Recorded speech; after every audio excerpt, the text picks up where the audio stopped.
किस पाप के कारण स्त्रियों का गर्भ गिर जाता है। भक्तों, आप सभी ने देखा होगा कि कुछ स्त्रियां गर्भवती तो होती हैं किंतु उनका बच्चा समय से पहले ही पैदा हो जाता है, जिससे उस बच्चे की मौत हो जाती है और कई स्त्रियों को तो मरा हुआ बच्चा पैदा होता है।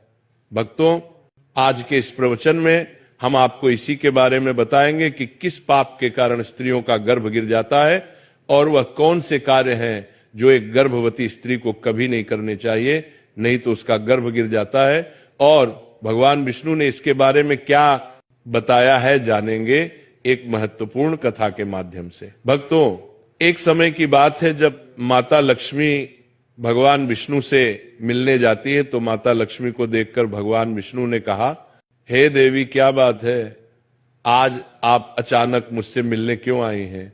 तब माता लक्ष्मी ने कहा, प्रभु, आज जब मैं पृथ्वी लोक पर भ्रमण कर रही थी तो मैंने देखा कि कुछ स्त्रियां गर्भवती तो होती हैं किंतु समय से पहले ही उनका गर्भ गिर जाता है। प्रभु, इसे देखकर मेरे मन में दो प्रश्न उठ रहे हैं और आज मैं आपसे उन्हीं दोनों प्रश्नों का उत्तर पूछने के लिए आई हूं।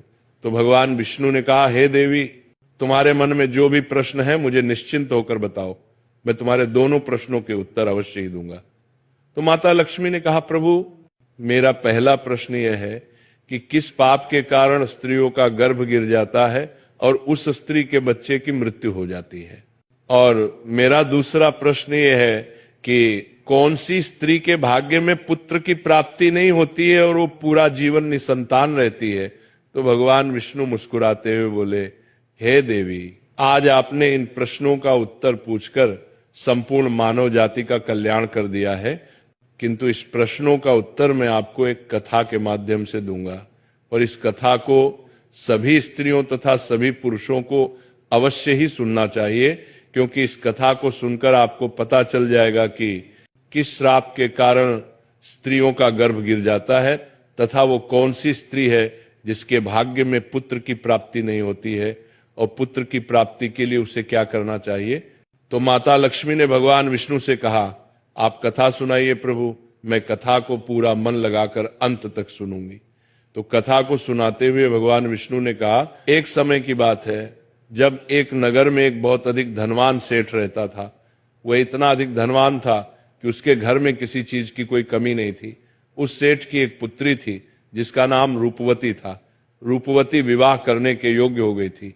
फिर उस सेठ ने सही मुहूर्त देखकर अपनी पुत्री रूपवती का विवाह उसी नगर के समीप एक दूसरे गांव में वैश्य के पुत्र के साथ कर दिया। फिर विवाह के बाद सेठ की पुत्री रूपवती अपने पति के घर में रहने लगती है। वो अपने पति के घर में हंसी खुशी से रहने लगती है और अपने पति से बहुत अधिक प्रेम करने लगती है। रूपवती की सास का नाम सुनंदा था। सुनंदा बहुत ही दुष्ट स्वभाव की थी। रूपवती अपने घर से दहेज में बहुत सारा सोना चांदी लाई थी, इसलिए सुनंदा अपनी बहू रूपवती का झूठ मूठ का सम्मान करती थी और हमेशा उससे मीठी मीठी बातें करती रहती थी और रूपवती से अपने मायके से कुछ न कुछ लाने को कहा करती थी। रूपवती अपनी सास की बात मानकर अपने पिता से कहकर वह सोना चांदी, घोड़े, गाय, बैल, अनाज आदि चीजें मंगवाया करती थी और उसके पिता भी मना नहीं करते थे और सभी सामान दे देते थे, जिसके कारण रूपवती की सास उससे बहुत खुश रहती थी। फिर इस तरह रूपवती की सास का लालच दिन प्रतिदिन बढ़ता जा रहा था और रूपवती के मायके का सब कुछ हड़पना चाहती थी, क्योंकि उस सेठ का कोई पुत्र नहीं था, इसीलिए सारा कुछ रूपवती का ही था।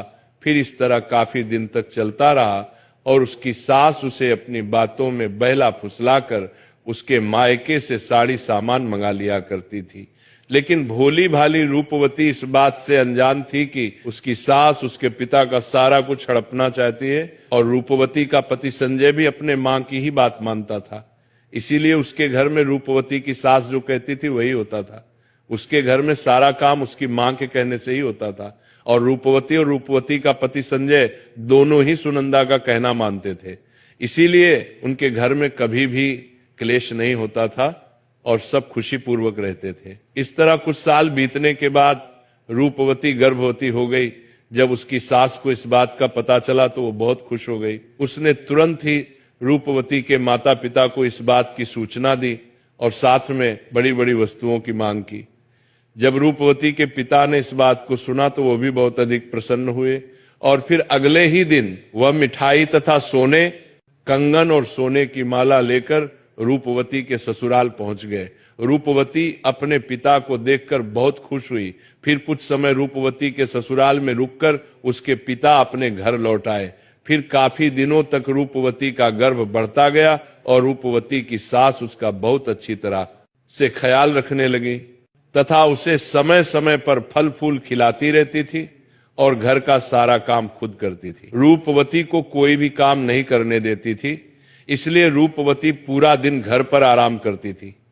फिर इस तरह कुछ दिन और बीत गए और एक दिन अचानक ही रूपवती का गर्भ गिर गया, जिससे रूपवती की सास बहुत क्रोधित हो गई और फिर रूपवती को ताना मारते हुए कहने लगी, अरे पापिन स्त्री, तूने अपने जीवन में ऐसा कौन सा पाप किया है जिसके कारण जन्म लेने से पहले ही तुम्हारा बच्चा मर गया?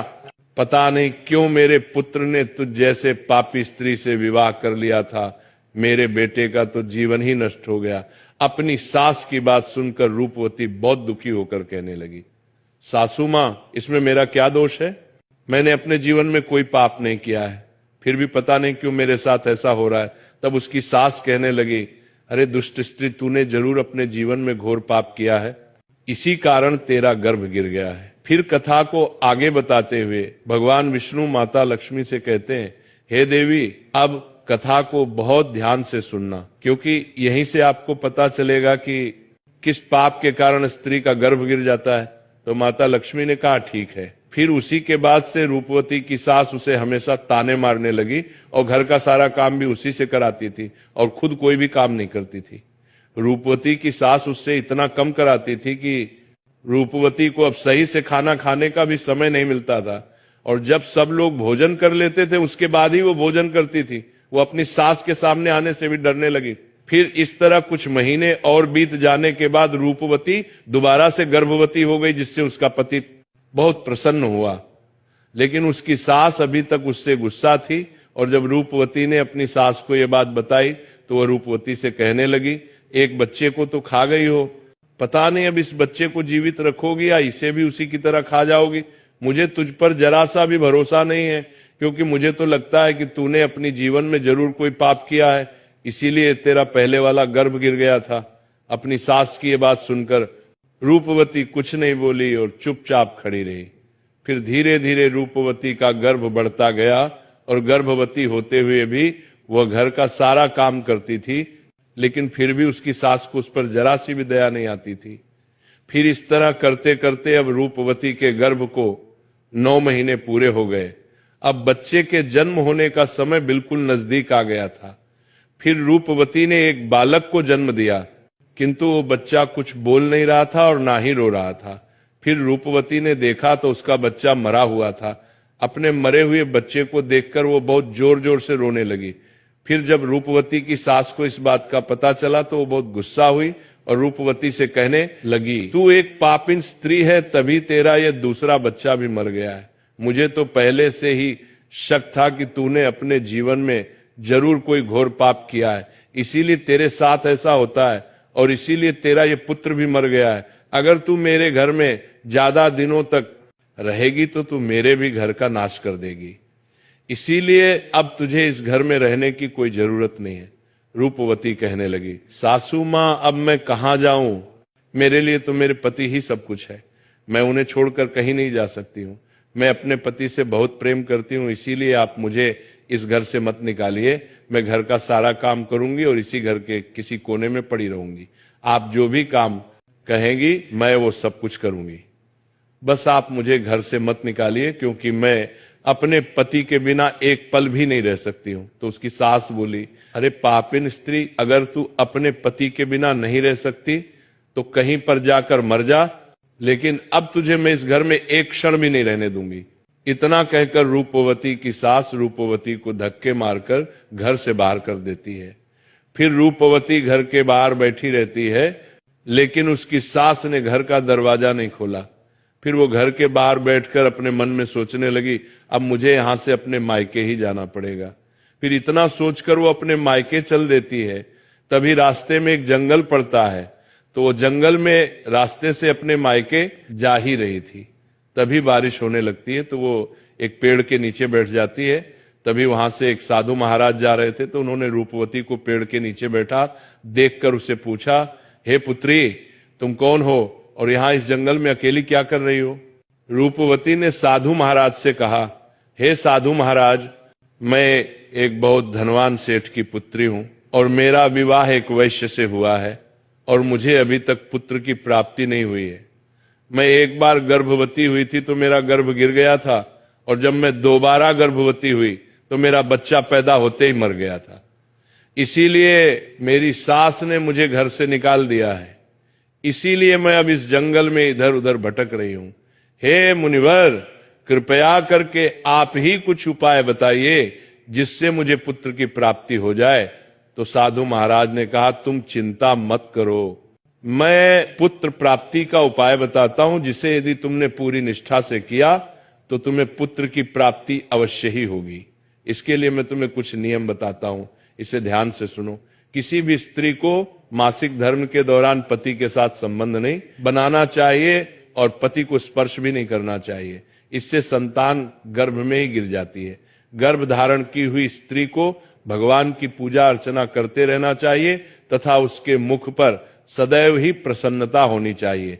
साथ ही गर्भवती स्त्री को कभी भी दुखी और निराश नहीं रहना चाहिए, क्योंकि दुखी रहने पर संतान पर बुरा प्रभाव पड़ता है। और गर्भवती स्त्री को कभी दूसरों के घर का भोजन नहीं करना चाहिए तथा जितना हो सके अपने ही घर में रहना चाहिए। एक गर्भवती स्त्री को कभी भी डरावनी चीजें नहीं देखनी चाहिए, क्योंकि इससे संतान पर बुरा प्रभाव पड़ता है। और गर्भवती स्त्री को अच्छा भोजन करना चाहिए, जिससे संतान उत्तम गुणवान होता है। जो भी स्त्री इन नियमों का पालन करती है वो उत्तम पुत्र को प्राप्त करती है, और जो स्त्रियां इन नियमों का पालन नहीं करती है उनका गर्भ गिर जाता है। फिर साधु महाराज ने कहा, हे पुत्री, अब मैं तुम्हें पुत्र प्राप्ति का उपाय बताता हूं, इसे ध्यान से सुना तो तुम्हें पुत्र की प्राप्ति होगी। तो रूपवती ने कहा, जी महाराज। तो साधु महाराज ने कहा, किसी भी स्त्री को पुत्र प्राप्ति के लिए मासिक धर्म के प्रथम 4 दिनों में पति पत्नी का मिलन नहीं करना चाहिए, क्योंकि ऐसा करने से दुराचारी पुत्र होता है। और 5वीं रात्रि में मिलन करने से पुत्री की प्राप्ति होती है तथा 6ठी रात्रि में मिलन करने से पुत्र रत्न की प्राप्ति होती है। 7वीं रात्रि में मिलन करने से बंध्या पुत्री होती है तथा 8वीं रात्रि में मिलन करने से पुत्री होती है। 9वीं रात्रि में मिलन करने से सुंदर कन्या की प्राप्ति होती है तथा 10वीं रात्रि में मिलन करने से विद्वान और अति श्रेष्ठ पुत्र की प्राप्ति होती है। 11वीं रात्रि में मिलन करने से सुंदर आचरण वाली कन्या प्राप्त होती है। 12वीं में रात्रि में मिलन करने से गुणवान पुत्र होता है। 13वीं रात्रि में मिलन करने से लक्ष्मी स्वरूपा पुत्री होती है। और 14वीं रात्रि में मिलन करने से गुणवान, बुद्धिमान तथा बलवान पुत्र होता है। इसीलिए यदि तुम इन नियमों का पालन करो तो तुम्हें उत्तम पुत्र की प्राप्ति होगी। इतना कहकर वह साधु महाराज वहां से चले जाते हैं। फिर रूपवती अपने मन में सोचने लगती है, यदि मैंने साधु महाराज के बताए गए उपाय के अनुसार कार्य किया तो मुझे भी पुत्र की प्राप्ति हो जाएगी और मेरी सास मुझे घर का कम भी नहीं कराएगी और घर में सभी लोग मेरा बहुत अधिक सम्मान भी करेंगे। रूपवती इतना सोच ही रही थी, तभी उसका पति उसे ढूंढते हुए वहां पहुंच जाता है और रूपवती से कहता है, तुम यहाँ इस जंगल में क्यों आई हो? मैं तुम्हें लेने आया हूं, चलो घर चलो। फिर रूपवती ने अपने पति को साधु महाराज वाली सारी बात बताई और कहा, नहीं, अब मैं घर नहीं जाऊंगी जब तक मुझे पुत्र की प्राप्ति नहीं हो जाती। रूपवती की यह बात सुनकर उसका पति भी उसी के साथ जंगल में ही कुटिया बनाकर रहने लगता है। फिर मासिक धर्म की 14वीं रात्रि में रूपवती ने अपने पति के साथ मिलन किया, जिससे वह गर्भवती हो गई और गर्भवती होते हुए भी वह जंगल में रहती थी। उसका पति जंगल से लकड़ी लाता था, जिससे दोनों भोजन बनाकर खाते थे। फिर इस तरह करते करते 9 महीने बीत गए और रूपवती के बच्चा पैदा होने का समय नजदीक आ गया था। फिर एक दिन रूपवती को अत्यंत उत्तम पुत्र की प्राप्ति हुई और पुत्र की प्राप्ति से रूपवती और रूपवती का पति दोनों बहुत खुश हुए। फिर रूपवती का पति उससे कहने लगा, चलो अब हम दोनों घर चलते हैं, क्योंकि मां ने तुम्हें पुत्र प्राप्ति का ताना देकर ही घर से निकाला था, किंतु अब तो तुम्हें पुत्र की प्राप्ति हो गई है, अब तो वो भी खुश हो जाएंगी। रूपवती ने कहा, ठीक है, चलो घर चलते हैं। फिर दोनों घर जाते हैं तो उसकी सास ने देखा कि रूपवती को तो पुत्र हुआ है। ये देखकर वो बहुत खुश हो गई और रूपवती से कहने लगी, तुझे पुत्र कैसे हुआ? जब आपने मुझे घर से निकाला था तो मैं जंगल में चली गई थी और वहां मुझे एक ज्ञानी साधु महाराज मिले थे।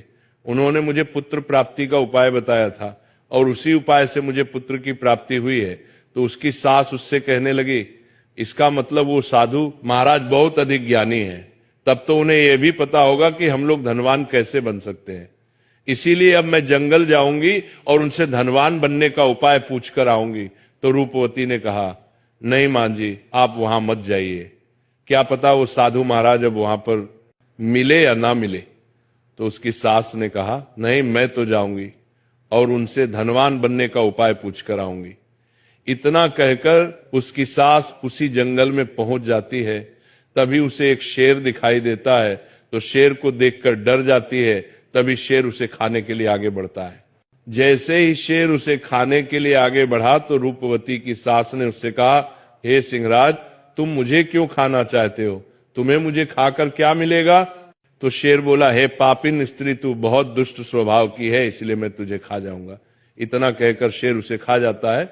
फिर उसकी मौत हो जाती है और यम के 2 दूत आते हैं और उसे यमलोक ले जाकर यमराज जी के सामने खड़ा कर देते हैं। तभी चित्रगुप्त ने उसे स्त्री के जीवन का लेखा जोखा देखा और उसके जीवन का लेखा जोखा देखकर कहने लगे, हे धर्मराज, इस स्त्री ने तो अपने जीवन में घोर पाप किए हैं। ये स्त्री अपनी बहुरानी पर बहुत अत्याचार करती थी, उसके गर्भवती होते हुए भी घर का सारा काम उसी से कराती थी। और तो और जब उसकी बहू के पुत्र की मृत्यु हो गई थी तो इसने उसे धक्के मारकर अपने घर से निकाल दिया था।